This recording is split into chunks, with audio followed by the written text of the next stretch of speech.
Hello friends, welcome to my channel. दरअसल मैंने सोचा था कि जब मैं एग्ज़ाम देकर आऊँगी तो आप लोगों से शेयर करूँगी कि मेरे सेंटर कहाँ थे और मेरा एग्ज़ाम कैसा गया। लेकिन जब मैं वहाँ से लौटी तो मुझे पता चला कि पेपर लीक हो गया था, जिसे सुनकर मैं काफ़ी ज़्यादा हैरान थी। मुझे तो 2-3 दिन बहुत ज़्यादा परेशानी हुई इस बात से कि पता नहीं, मुझे समझ ही नहीं आ रहा था क्या होगा। लेकिन ख़ैर, ये सारी चीज़ें अब तक आप लोगों ने देख ही ली होगी कि कैसे क्या सारी चीज़ें जो चल रही हैं अभी। अभी फ़िलहाल मैं यही चीज़ कहूँगी, अगर मैं पहले पुरानी बातें कर लेते हैं थोड़ी-सी। अगर मैं ये चीज़ कहूँ कि मेरा सेंटर कहाँ था, तो मेरा सेंटर पड़ा था बाँका।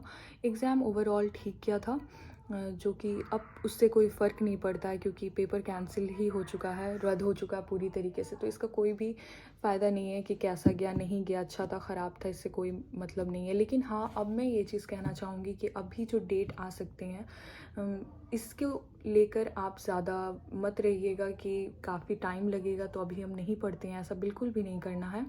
देखिए, आपने इस बार का जो क्वेश्चन देखा है, आपको खुद अंदाज़ा होगा वो कितना डीप नॉलेज था।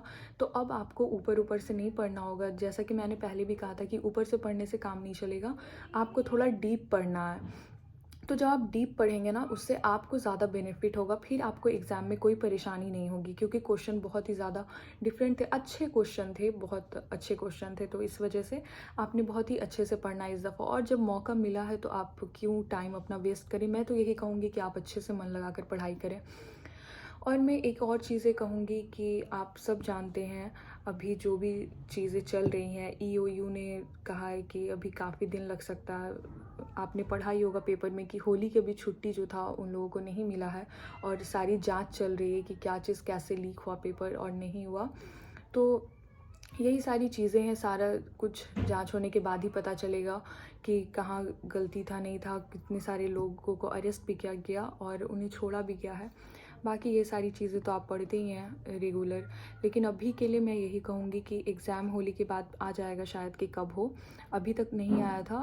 कहा जा रहा था कि 5 अप्रैल तक हो सकता है, लेकिन मुझे नहीं लगता कि 5 अप्रैल तक होगा। आप खुद ही अंदाज़ा लगाइए 5 अप्रैल तक कैसे हो सकता है ये एग्ज़ाम, क्योंकि इतना सारे अरेंजमेंट्स करने हैं और क्वेश्चन दोबारा करना है, कहाँ से लीक हुआ नहीं हुआ, ये सारा चीज़ आप जब तक वो लोग देख नहीं लेंगे कैसे कर सकते हैं। इस वजह से जहाँ तक मेरा ख्याल है कि 10 अप्रैल तक भी मुझे नहीं लगता होगा। तो बहुत से, मैंने देखा बहुत से लोग कह रहे थे कि हो सकता है मई जून में हो। तो जहाँ तक मेरा भी ख्याल है, मुझे भी ऐसा लगता है कि मई जून में हो। जून भी तो मैं नहीं कहूँगी, लेकिन हाँ, ऐसा चांसेस है कि मई से जून तक में हो सकता है। और एक और सवाल था बहुत लोगों का कि टीआरई 4 में शायद इसे ऐड कर दिया जाए। तो देखिए, टीआरई 3 अलग है, टीआरई 4 अलग है। आपने के पाठक सर का सुना भी है कि उन्होंने कहा टीआरई 3 के लिए अलग सीट्स हैं, टीआरई 4 के लिए अलग सीट्स हैं। तो ऐसा नहीं होगा कि इसे मिला दिया जाए, ऐसा अब तक हुआ नहीं है। और देखिए, जहाँ तक मैं बात करूँगी कि जब री एग्ज़ाम्स होते हैं तो उसके क्वेश्चंस कैसे होते हैं, हमेशा हमेशा ऐसा देखा गया है कि जब री एग्ज़ाम होते हैं तो उसके क्वेश्चन थोड़े से और ज़्यादा टफ होते हैं। तो आप लोगों को उस टफ के साथ तैयारी करना है, आपको उसका लेवल जानकर तैयारी करना है कि वो कितना हार्ड हो सकता है। जब आप पूरा डीप नॉलेज लेंगे ना, तो फिर आपको कुछ भी ऐसा नहीं रहेगा कि वो क्या पूछे नहीं पूछे, आपको अपना बेस्ट देना है। बाकी आप सारी चीज़ों पर फोकस करें, जीएस, मैथ, रीजनिंग। आप रीजनिंग देख सकते हैं, इस बार का कितना बढ़िया रीजनिंग पूछा गया था। बाकी पीआरटी हो, 6 to 8 है या 9, 10, 11, 12, जो भी एग्ज़ाम हो, आपने डीप नॉलेज लीजिए अपने सब्जेक्ट में, जीएस में, हर चीज़ में अपना बेस्ट दीजिए। अभी के जो आपको 1 से 2 महीने मिले हैं ना, ये आपको बहुत ही बेस्ट देना है, ताकि फिर ऐसा कुछ नहीं हो, और वो आपके लिए देखिए बेहतर होगा। नॉलेज कोई बुरी चीज़ नहीं है, अगर आप पढ़ेंगे तो आपके लिए ही वो फ़ायदा कर सकता है। और ऐसा नहीं है कि अगर आप टीचर का आज एग्ज़ाम दे रहे हैं तो कल को आप किसी और चीज़ का एग्ज़ाम नहीं देंगे। हो सकता है अगर आज आप अच्छे से पढ़ रहे हैं तो कल को आपको वहाँ पे हेल्प मिलेगी, उससे आपको वहाँ नहीं पढ़ना होगा। कुल मिलाकर मैं यही सारी चीज़ें बताना चाह रही थी आप लोगों से कि बहुत सारी चीज़ें अभी चल रही हैं कि एग्ज़ाम होंगे या नहीं होंगे, टीआरई 4 होगा या नहीं होगा, या फिर ऐड कर दिया जाएगा। ये सारे मेरे जवाब थे, मैंने सोचा क्यों ना आप लोगों से शेयर कर दिया जाए। और मैंने जैसे कि बताया कि मेरा सेंटर बांका पड़ा था, एग्ज़ाम भी मेरे ठीक थे, वहाँ कुछ ऐसा माहौल मुझे लगा नहीं कि हाँ, पेपर लीक हुआ है या लीक हो भी सकता है। मैं तो सुनकर खुद इतनी ज़्यादा हैरान थी।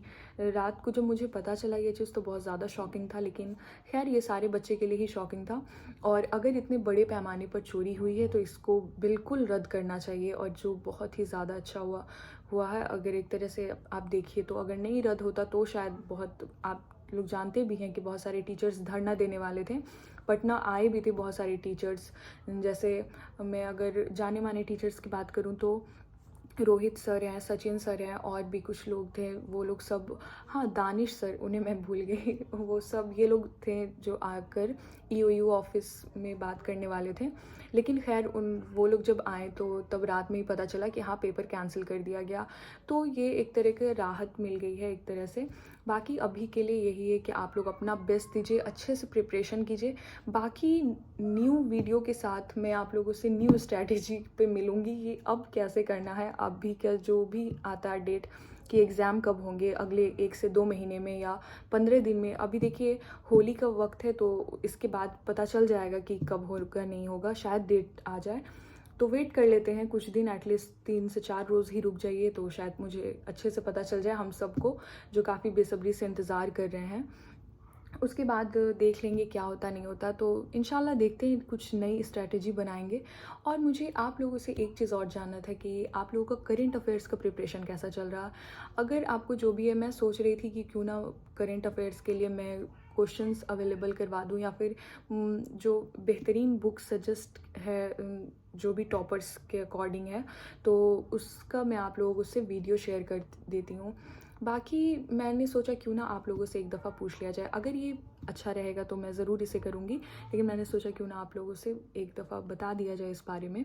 मैं ये सोच रही थी कि अगर देखिए बहुत सारे बच्चे ऐसे होते हैं ना जो बुक नहीं लेते हैं, तो अगर वो वीडियोस भी देखेंगे तो उनका कवर हो जाएगा। मैं बस इसी ख्याल से मैंने ये स्टेप लिया है कि मैं देखती हूँ अगर जो भी अच्छी बुक है, जैसे मैंने स्पीडी आप लोगों को रिकमेंड की थी कि स्पीडी बहुत अच्छी है, और वाकई स्पीडी बहुत अच्छी है। जैसे इस बार जो बिहार से क्वेश्चंस थे ना, बिहार के क्वेश्चन बहुत अच्छे थे, तो इसलिए मैंने सोचा कि जो भी चीज़ें इंपॉर्टेंट है इस तरह से मैं आप लोगों को वो एक वीडियो में, ज़्यादा लॉन्ग वीडियो नहीं होगा, शॉर्ट वीडियो में मैं आप लोगों को वो बताने की कोशिश करूँगी, ताकि आप लोगों को कुछ हेल्प हो जाए उससे।